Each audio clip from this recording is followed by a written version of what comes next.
Ba'zida kimlardir orqamizdan yomon so'z aytishadi, haqorat qilishadi, hattoki tahdid ham qilishadi-da.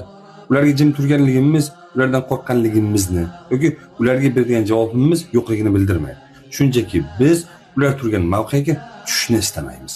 Yana ba'zilar aytishadiki, yaxshiga yaxshiman, yomonga yomonman. Biz unday ham deya olmaymiz.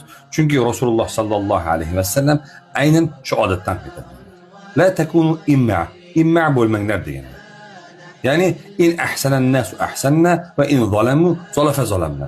Odamlar yaxshilik qilsa yaxshilik qilaman, zulm qilsa zulm qilaman deydiganlardan bo'lmanglar deydi. Chunki bunday insonlar o'z xarakteriga ega emas. Ularning axloqi ham, odobi ham bo'lmaydi.